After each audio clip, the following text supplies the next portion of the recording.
नमस्कार दोस्तों, स्वागत है आप सभी का हमारे चैनल शेयर मार्केट में। मैं हूं आपका दोस्त नवी और बात करेंगे रतन इंडिया एंटरप्राइज लिमिटेड के बारे में।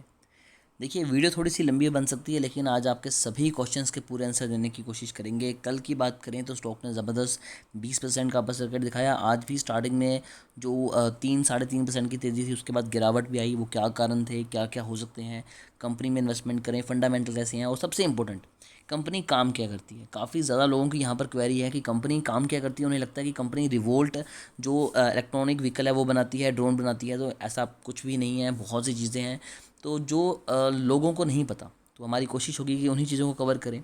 सबसे पहले फाइनेंशियल्स पे हल्की सी नज़र डालते हैं। तो देखिए, यहाँ पर फाइनेंशियल्स जो फिगर्स हैं वो काफ़ी ज़्यादा अजीब है, आपको समझने में मुश्किल होगी। फंडामेंटल देखेंगे तभी आपको ये चीज़ें भी क्लियर हो जाएंगी। तो वीडियो के एंड तक ज़रूर देखिएगा। और पर्सनली मेरी यहाँ पर काफ़ी हैवी इन्वेस्टमेंट है। मैंने काफ़ी पहले से आपको बोला कि यहाँ पर इन्वेस्टमेंट कीजिए।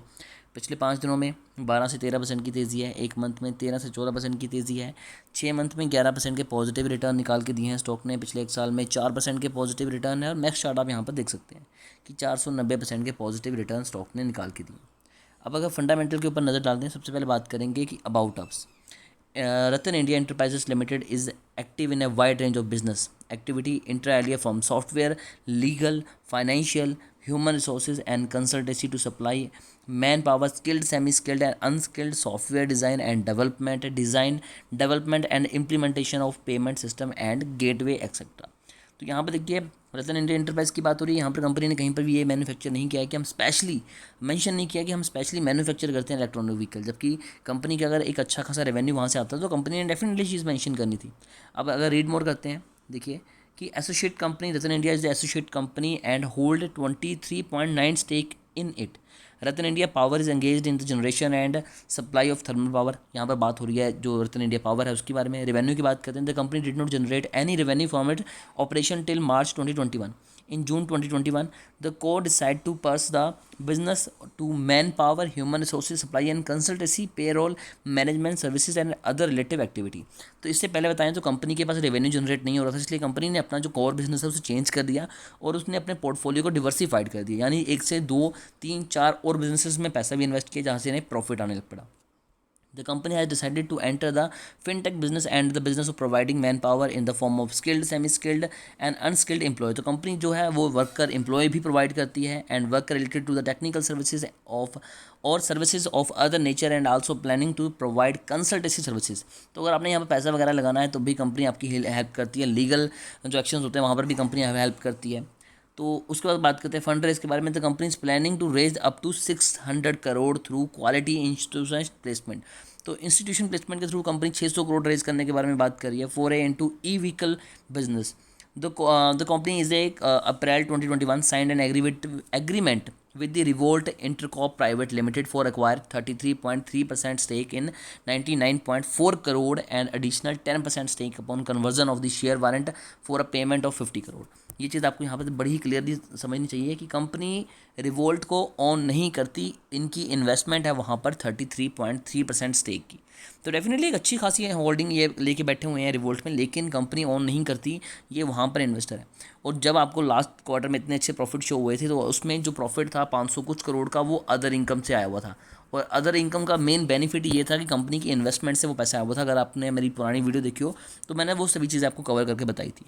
Revolt Intercorp is a next generation mobility company manufacturing AI enabled electronic vehicle. This is a done to create a future for the next generation mobility with 100% accessibility of zero fuel residue as per of the deal. Ratan India Enterprises will have 43% board presence in the Revolt Intercorp. तो 43% की जो board meeting में इनकी presence है वो है, definitely एक अच्छी खासी है।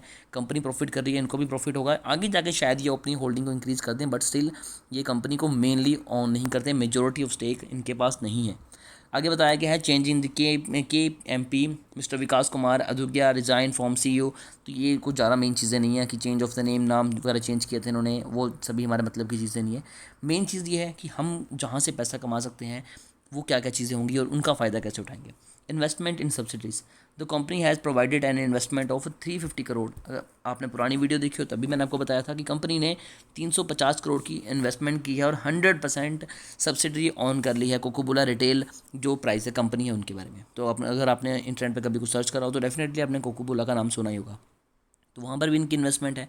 आगे बताया गया है द कंपनी हैज़ लॉन्च सब कुछ बैंक, तो इन्होंने पीछे ये चीज़ लॉन्च की थी। अ fintech offer that will operate in the digital payment, BNPL, discount broking, digital insurance etcetera and digital first approach. उसके बाद बताया गया है कि न्यू स्काई कंपनी ड्रोन में भी काम कर रही है। देखिए इंडिया ने पहले ही कहा दिया था कि हम चाइना से ड्रोन नहीं परचेज़ करेंगे, हम अपने लोकल फॉर वोकल के चलते हैं इंडिया में ड्रोन मैन्युफैक्चर करेंगे। तो वहाँ पर भी कंपनी को फ़ायदा हुआ था। ये और एक जैन टेक्नोलॉजी दोनों ने ही अच्छा प्रॉफिट कमाया था। और अब चलते हैं कि क्या हमें यहाँ पर इन्वेस्टमेंट करनी चाहिए। कंपनी की वेबसाइट के ऊपर भी चलेंगे। फंडामेंटल बहुत ही ज़बरदस्त है। मार्केट कैप की बात करेंगे तो 6,967 करोड़ की है। अच्छी खासी मार्केट कैप के साथ कंपनी काम कर रही है। स्टॉक PE 20 का है। और अगर रिटर्न ऑन कैपिटल एम्प्लॉयड जहाँ 18 की हो तो हम बोलते हैं कंपनी की बहुत अच्छी है। यहाँ पर 118 है। रिटर्न ऑन इक्विटी 140 से ज़्यादा है। बुक वैल्यू 5 की है। और रिटर्न स्टॉक PE बहुत कम है। हर चीज़ कंपनी के फेवर में है। सेल्स ग्रोथ देखिए, प्रॉफिट ग्रोथ देखिए। तो आपको बता दूँ कि ऐसा यहाँ पर नहीं है।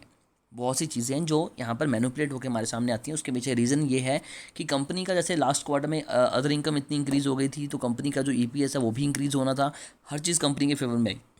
कुछ चीज़ों को और भी ध्यान रखना पड़ेगा आपको कि DI की होल्डिंग यहाँ पर नामात्र है, 0.02 है, लेकिन फॉरेन इन्वेस्टर ने अच्छा खासा पैसा यहाँ पर लगाया हुआ है। ये स्टॉक जब पेनी स्टॉक था तब मैंने आपको फर्स्ट टाइम कहा था कि इसमें इन्वेस्टमेंट ज़रूर कीजिए, कंपनी आपको अच्छा प्रॉफिट निकाल कर दे सकती है। उसके बाद बात करेंगे सेल्स की। तो आप देखिए इससे पहले सेल्स निकलती नहीं थी, अब सेल्स आनी शुरू हुई है। कंपनी की सेल्स अगर यहाँ पर 690 करोड़ की हुई है, जो कि बहुत ही अच्छी है, लेकिन प्रॉब्लम ये है कि कंपनी के एक्सपेंस भी उतने हो गए। कंपनी ने 700 करोड़ की यहाँ पर सेल्स नहीं की है और 900 करोड़ के कंपनी के एक्सपेंस हो गया। तो यहाँ से आप आइडिया ला सकते हैं कि अभी भी कंपनी को बहुत ज़बरदस्त काम करना पड़ेगा, जो होने में काफ़ी टाइम लगने वाला है। और बात करेंगे लास्ट क्वार्टर की, तो देखिए जैसे कि आपको बताया कि 580 करोड़ के पास जो कंपनी को प्रॉफिट आया था वो अदर इनकम से आया था, जो कि मैटर नहीं करता क्योंकि ये कंपनी की इन्वेस्टमेंट है। ये हर क्वार्टर में नहीं आएगा, ये शायद नेक्स्ट क्वार्टर में भी ना आए, नेक्स्ट क्वार्टर में भी ना आए। ईयर के एंड में कंपनी बताया कि हाँ हमें 500-600 करोड़ का बेनिफिट हुआ है। तो अल्टीमेटली है तो प्रॉफिट आपका ही, लेकिन लॉन्ग टर्म के लिए आपको होल्ड करना पड़ेगा। हर चीज़ कंपनी के फेवर में है, लेकिन बड़ी इन्वेस्टमेंट डेफिनेटली बहुत ज़्यादा रिस्की रहेगी। तो बड़ी इन्वेस्टमेंट तो कीजिएगा मत।